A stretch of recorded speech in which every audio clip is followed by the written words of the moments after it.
Ça part en live, attention, bonsoir à tous, on est à nouveau en presque direct aujourd'hui, lundi 16 août à 18 h. Je vous expliquerai pourquoi ce petit presque.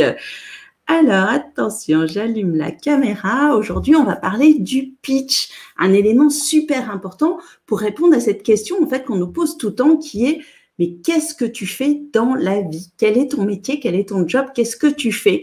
Et là, vous voyez tout de suite, ça se voit peut-être pas comme ça, mais on voit pas les titres des livres derrière moi, mais je suis en Italie, je suis dans ma famille. Et même là, on me pose cette question, Audrey, mais qu'est-ce que tu fais dans la vie? Alors, je vais pas vous répondre en italien, mais ce qui est sûr, c'est que à cette question, plus on va être court, clair, concis, les fameux 3 C, plus on va développer nos opportunités business.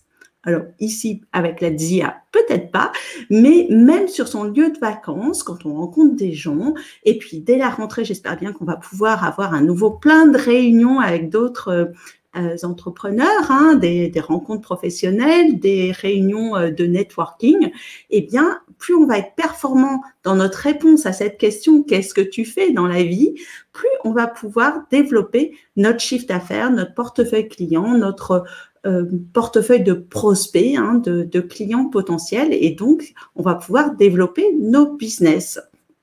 Donc pour ça, je vais vous donner 3 clés super simples, toujours super simples. QQC, donc qui, quoi, comment. Voilà, 3 choses. Qui, quoi, comment. Avant de vous donner ces 3 clés, je vous voudrais juste préciser pourquoi je vous ai dit presque en direct, parce qu'effectivement, là tout de suite, je suis en Italie dans des conditions, un petit peu, peut-être que vous entendez des bruits de fond, peut-être que l'éclairage n'est pas super, mais je suis sur mon lieu de vacances et quand vous allez écouter, vous, la vidéo lundi à 18 h, je serai sur la route quelque part entre l'Italie et la France en fonction des bouchons.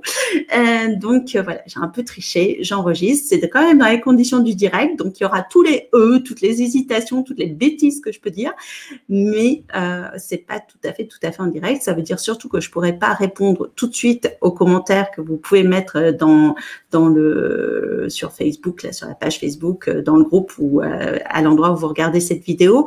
C'est pas grave, mettez quand même les commentaires, ça me fera super plaisir, même des questions si vous voulez, et j'y réponds dès que je peux à nouveau me poser quelque part. Voilà. Alors, effectivement, je vous ai dit 3 clés. Qui, quoi, comment. Qui, ça c'est la première chose, c'est qui est-ce que je vais aider? J'aide qui? Quel est mon avatar, mon persona, mon client idéal? Eh bien, là, plus je vais être précis, plus je vais apporter des détails sur est-ce que c'est un homme, est-ce que c'est une femme, est-ce qu'il a une profession particulière, est-ce qu'il a une tranche d'âge particulière, est-ce qu'il a une zone géographique particulière, etc. Plus je vais être précis dans ma définition de mon client idéal, plus la personne en face peut se reconnaître. Et c'est là que ça va créer de la connexion. Est-ce que j'aide les architectes? Est-ce que j'aide les architectes débutants? Est-ce que j'aide les femmes architectes débutantes? Vous voyez, plus on va être précis. Ou est-ce que j'aide les femmes architectes qui font des constructions, écologiquement plus performantes? Voilà, par exemple. Être le plus précis possible dans cette description de qui va être mon client idéal. Alors, ce client idéal, c'est soit quelqu'un qui va me correspondre davantage par rapport à l'expertise que j'ai à transmettre. Est-ce que c'est aussi parce que c'est la population avec laquelle j'aime le mieux travailler, parce que c'est important aussi de se faire plaisir, et puis c'est là qu'on va avoir la meilleure performance aussi, parce que plus on va prendre plaisir à aider ces gens-là, plus forcément on va être performant, on va savoir leur transmettre, on va leur communiquer notre enthousiasme et ça va donner des meilleurs résultats. Donc voilà, il y a aussi une partie de performance économique, c'est-à-dire que des fois, il y a des choses qu'on aime bien faire, mais qui sont pas les plus rentables économiquement. Donc là aussi, il faut savoir choisir sa cible en fonction d'un bon rapport, un bon équilibre entre les choses qu'on aime faire et ce qui est économiquement viable. Mais en tout cas, il faut être précis dans cette définition de qui vous avez envie d'aider. La deuxième partie, c'est quoi? Quelle est en fait ma promesse? Qu'est-ce que je promets comme transformation en fait? Et ça, il va falloir que ça colle avec les aspirations de mon avatar, de mon persona. Qu'est-ce qu'il veut? Moi, dans mon cas, je vends de la croissance de chiffre d'affaires, du développement de portefeuille client. Mon avatar, c'est ce qu'il veut. Il veut vendre davantage ou plus facilement, en tout cas, son expertise. Donc, c'est là-dessus qu'il va falloir que j'aille sur ses aspirations, mais aussi sur ses peurs. Parce qu'encore une fois, pour qu'il se reconnaisse et pour qu'il ait envie de venir travailler éventuellement avec moi, il faut que je lève déjà ses premières objections, même s'il ne les a pas encore prononcées, parce que je suis censée connaître ma cible, je suis censée connaître mon client, et donc je vais pouvoir déjà automatiquement, en préambule, lever cette première objection. Moi, souvent, dans ma cible, qui sont des freelances, des coachs, des gens qui ne sont pas des commerciaux purs et durs, eh bien, leur principale crainte, c'est d'être intrusif. Vous voyez, de faire de la vente forcée, c'est pas du tout ce qu'ils veulent faire. Ils veulent pas être des vendeurs, c'est surtout pas leur aspiration. Donc ça, il faut déjà que dans mon pitch, je les mette en confiance sur le fait que je ne vais pas les transformer en vendeurs redoutables. Comment ?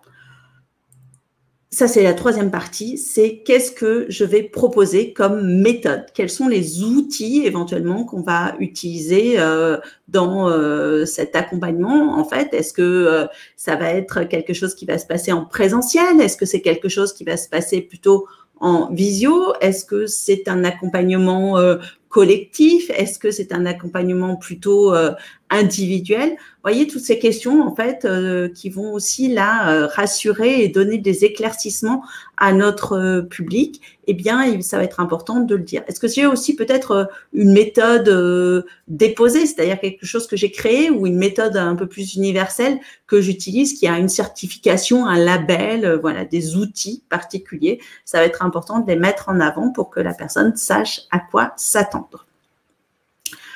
Donc, qui ? Le persona, le client idéal, avec le plus de précision possible pour qu'il se sente concerné. Quoi? Avec ses aspirations, ses envies, la promesse que je peux lui faire et les peurs qu'il va éviter, les peurs que je vais enlever. Et puis, comment on va y aller ensemble vers cette transformation, vers cette promesse pour que, encore une fois, notre prospect soit complètement rassuré. Je voudrais simplement rappeler une petite chose pour remettre dans le contexte, c'est que ce pitch, cet exercice de l'elevator pitch, en fait, ça vient à l'origine d'une chose toute simple qui est les rencontres qu'on peut avoir dans un ascenseur. Elevator, c'est ça, c'est l'ascenseur. Et donc, c'est un petit peu ça. C'est je monte dans l'ascenseur, je rencontre quelqu'un. Et aux États-Unis, on a des grands gratte-ciel, on a le temps de monter des dizaines d'étages.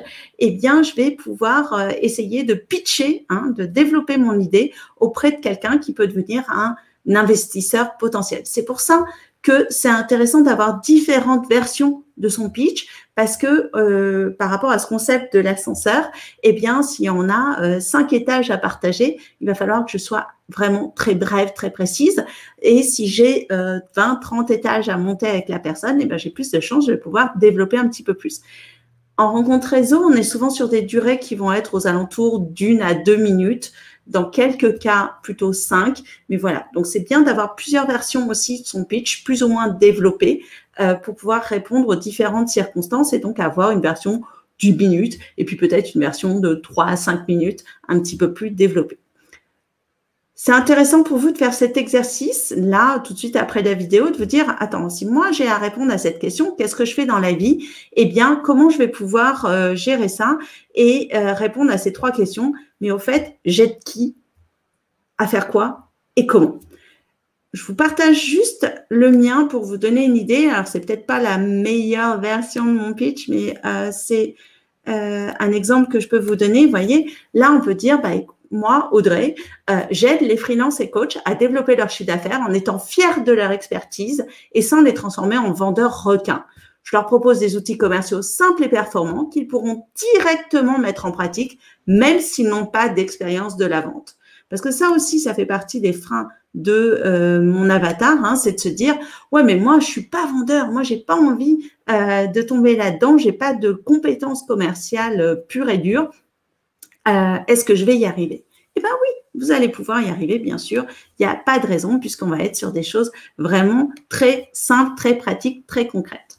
Voilà, en gros, ce que je voulais vous dire aujourd'hui sur le pitch. Ce qui est surtout important, c'est de passer à l'action, c'est-à-dire de définir votre pitch à vous, parce qu'honnêtement, c'est quelque chose dont vous avez besoin tous les jours, dans votre vie privée, même à la boulangerie, même quand vous allez boire un café, quand vous croisez quelqu'un dans l'ascenseur, dans l'escalier si vous êtes plus sportif, ou dans les réunions de famille, dans les réunions professionnelles, etc. Il y a toujours un moment où on va vous poser cette question, mais qu'est-ce que tu fais dans la vie?